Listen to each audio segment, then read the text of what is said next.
Sandra, and thank you for joining me in my kitchen today and tuning into my channel on modern living.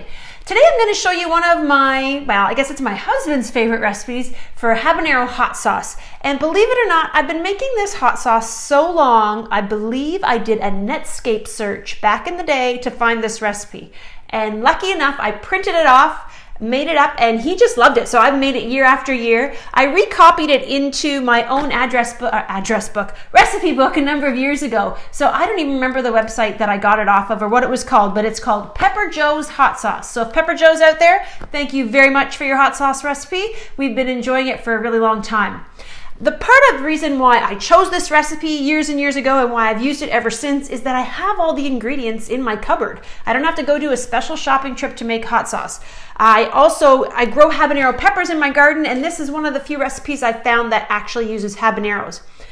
Habaneros are a very, very hot pepper, considerably hotter than a jalapeno pepper. The Scoville scale of hot peppers rates this one like much, much higher, much closer to a ghost pepper. So you definitely need to use care when you're processing them. You can't cut them up with your bare hands, or you're going to have very sore hands, and if you touch your eye, your mouth, anything like that, you're going to have a burning problem. So definitely disposable gloves, rubber gloves are a must when you're processing these, especially when you're taking the seeds out of the center, because the seeds are super hot.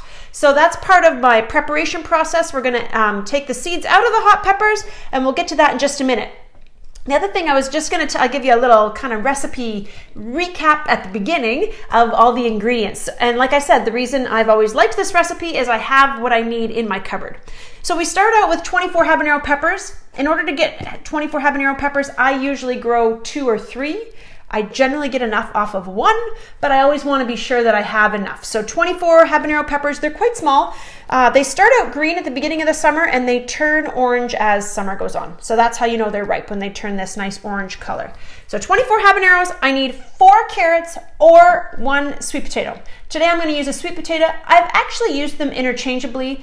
I don't eat this hot sauce because I don't like hot sauce, but my husband has never commented that one year tastes different than the next. And I've certainly used both over time. So definitely, I think the habanero probably overtakes the flavor of the sweet potato or the carrots. So like I said, 1 yam or 4 carrots. I need 1 whole cooking onion. These are beautiful big cooking onions. 1 lime or 3 tablespoons. I don't bother to juice a lime. I just find it easier to grab it at the grocery store. I also need half a cup of cider vinegar. I keep cider vinegar around. I don't use it a lot, but it is a handy thing to have on hand. 2 tablespoons of balsamic vinegar, just any kind of balsamic. 2 tablespoons as well of olive oil. A teaspoon of salt and sugar, 1 of each. A teaspoon of dry mustard. I always keep this around, as well as a teaspoon of turmeric. Now, word of warning. Public service announcement, turmeric stains everything. So I use it in my food processor because that's what the recipe calls for, but my food processor is stained because of that. So if you're at all concerned, just so you know, turmeric is going to discolor your food processor. I think if I look at this recipe, I probably could add the turmeric in after I take the blended vegetables out of the food processor and just stir it in by hand, and it would avoid that staining. So there's food for thought for you. And it also calls for 10 cloves of garlic. These are pretty big bulbs, so I've got a couple here because I'm not exactly sure how many it's going to take to get to 10 cloves, but it looks to me like about a bulb and a half. Okay, so all I'm going to do is get started at de-seeding my hot peppers, and I'm just going to cut them open, take out the seeds, and set them aside. I need to blanch them for 1 minute, but I'm going to get all 24 cleaned out first before I get the water on. I always do the first step as preparing all my vegetables at one time, because then I can go and do all my work on the stove and with the food processor afterwards. So first thing I'm going to do is I'm going to take my 24 hot peppers, and all I do is I cut that top off and I split them in half and I remove all these seeds. Again, be careful, wear gloves. You certainly, if you're concerned about getting any juice in your eye, you could wear protective glasses, because these bad boys are really, really hot, like really, really hot. I learned the hard way, gosh, I would say 25 years ago about, that hot peppers can be very hot. If I start to cough, it's because the hot pepper gets in my throat. But I was making, I think it was salsa that year, just with jalapenos. I didn't wear gloves and my hands were on fire, like on fire. They were so hot. And at that time, I was nursing a new baby and I was so afraid of hurting her with the hot pepper oil. I wore rubber gloves to feed her with my hands on fire. Not a pleasant experience. Oh, that's the pepper oil. These things are so hot. I don't know how anybody eats this stuff, but my husband loves it. And my future son-in-law thinks it's excellent.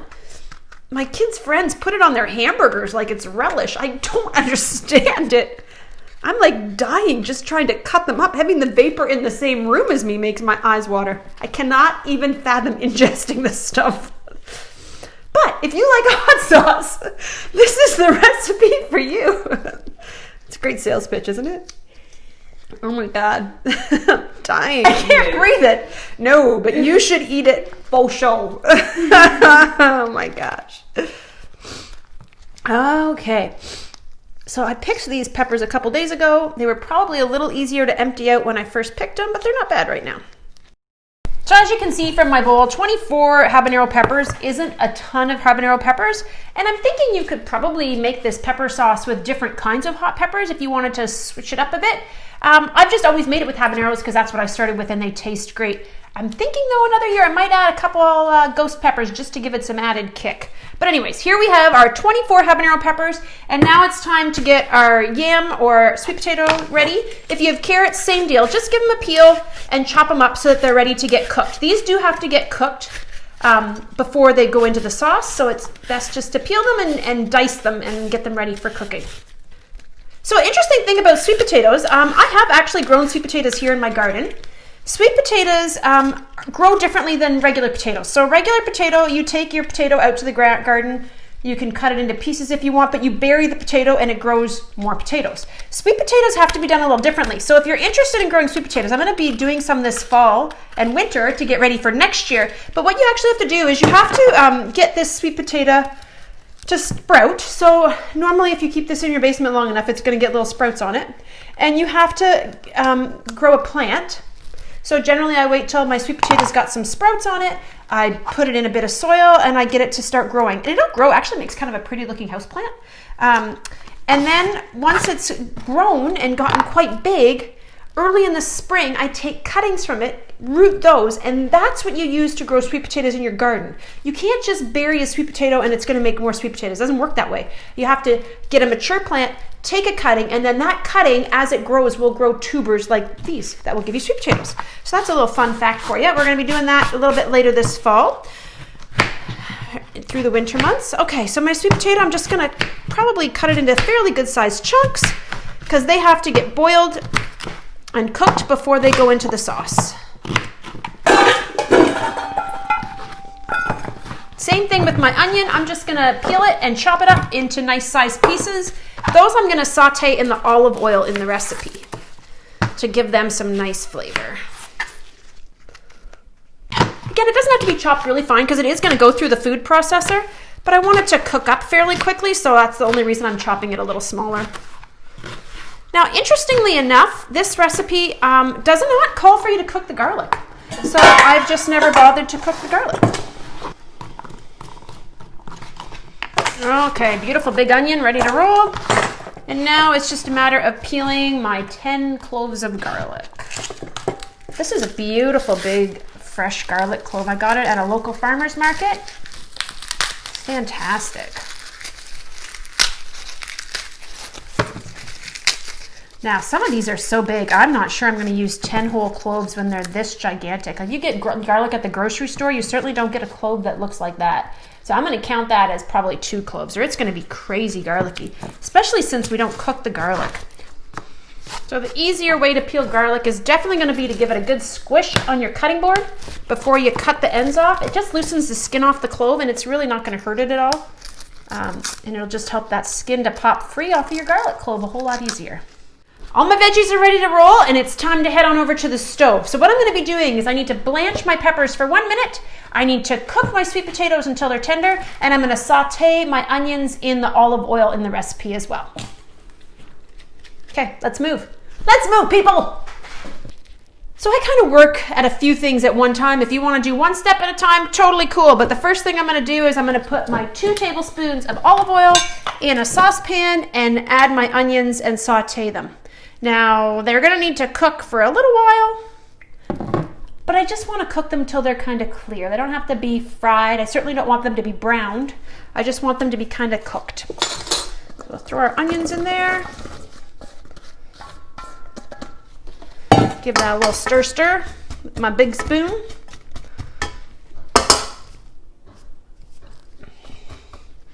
I'm gonna let that go. Okay, I'm done actually touching the hot peppers, so I'm gonna take my gloves off because they feel kind of weird. Now that I've got my onions cooking in the oil, I'm just gonna quick give my peppers a minute of blanch time. My water's just boiling. It's just gonna pop them all in there at once. I'm gonna set a timer for 1 minute, and honest to goodness, that's all it takes.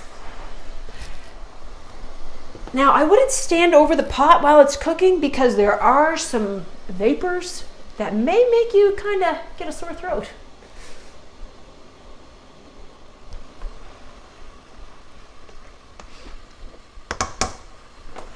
While they're cooking, I'll check on my onions.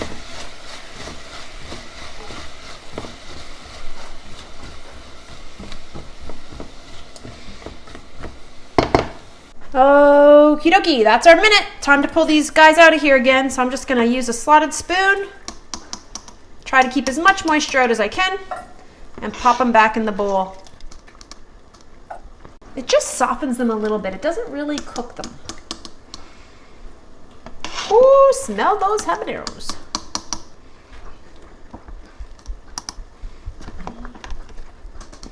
Now, since my water is boiling anyways, once I've got all my habaneros out of there, I'm just gonna pop my sweet potatoes or my carrots in there, put the lid on and let them cook. They need to get cooked as if they're soft, ready to eat, and then we're gonna use them once they've been softened and cooked fully. I'm just gonna cook my onions until they're kind of translucent. It'll probably take about the same amount of time as it takes for my sweet potatoes to soften up, probably somewhere around that 10-minute mark. All my veggies are cooked and we're ready to roll. So all I'm gonna do is take my sweet potato and pop it in my food processor. I'm gonna put the lid on and give her a little whirl. Okay, and I'm gonna add in my hot peppers. Oh, you know what? I'm actually gonna add in my onions first and get those chopped, because I know once I start chopping those hot peppers, that vapor is going to get in my throat again. So I'm going to do the onions first. So you can see they've got nice and cooked in that olive oil, but they're not fried. They're just that translucent caramely kind of color, which is perfect. Oop, got a jumper. I'm also going to toss in there my garlic right away and get that all chopping before I add in my hot peppers, okay?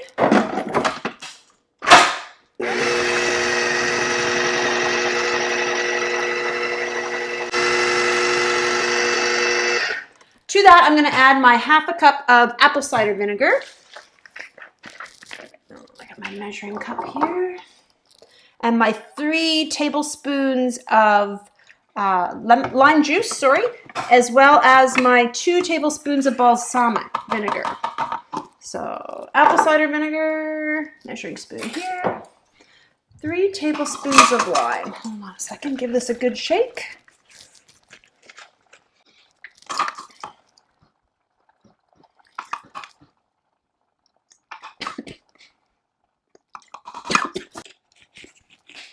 Oh man.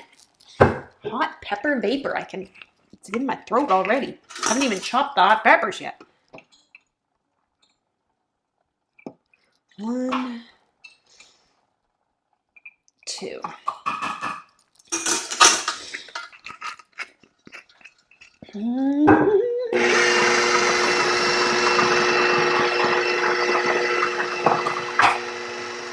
Okay, that's starting to look really good. So now I'm going to bite the bullet and add all my hot peppers. If I cough a lot, I'm fine. I'm fine. It's just pepper vapor. It gets in there. Can't help it. Okay. Woo, let that baby go.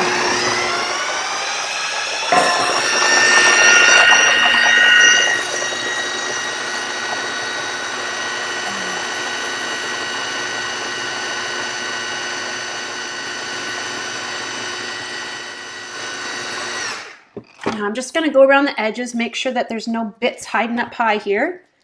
That's starting to look right. I do want to give it a bit more mixing just to get any little particles that are left as chunks broken up a bit better, but it's starting to look really good.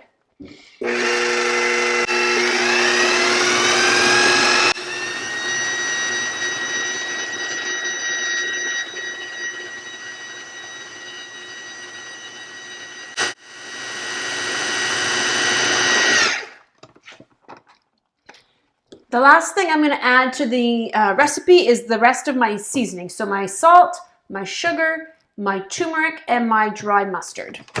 And it's 1 teaspoon of each. So my salt and my sugar are already measured. I'm going to get my dry mustard container here.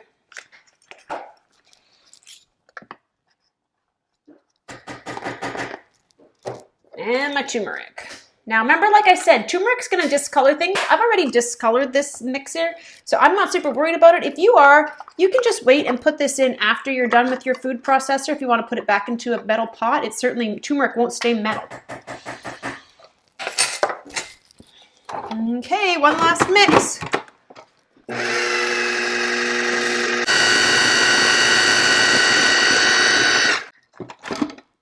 Alrighty, there we go. Really that simple. It's not a difficult sauce to make at all. It's not a sauce that I put into a squeeze bottle. What I actually do is I put it into small canning jars and I put lids on it. Now the recipe, Pepper Joe did not give a lot of instructions with his recipe when I found it on Netscape in the 90s. Sorry. So I've kind of made things up on my own over time, just from trial and error. I find I always start with little sterilized jars like this. And I just add my sauce to the jar. I put a hot lid on it and a ring. And sometimes it'll seal just like that. It does say, the original recipe said that you were to store it in the fridge for up to a year. So if you've got room in your fridge for all these jars for a year, have at her, no problem. But the other thing you can do is you can can these jars in a hot water bath like you would pickles or peaches or anything like that. So if you don't have the room and you want to store it in your basement, you can also get them to seal that way. But as far as the hot sauce recipe goes, it's really a fairly simple recipe, which is probably why I've gone back to it year after year all this time. And like I said, not something I enjoy eating, but my husband and some of my kids and their friends love it. And I've seen them eat it in eggs, hamburgers, tacos, you name it. It's a great hot sauce, and they all comment how great a flavor it has. It's not just that it's hot, it's got really good flavor. So that's my little hot sauce recipe. I hope you like it, and if you enjoy my channel, I hope you'll subscribe. Thanks so much. Have a great day.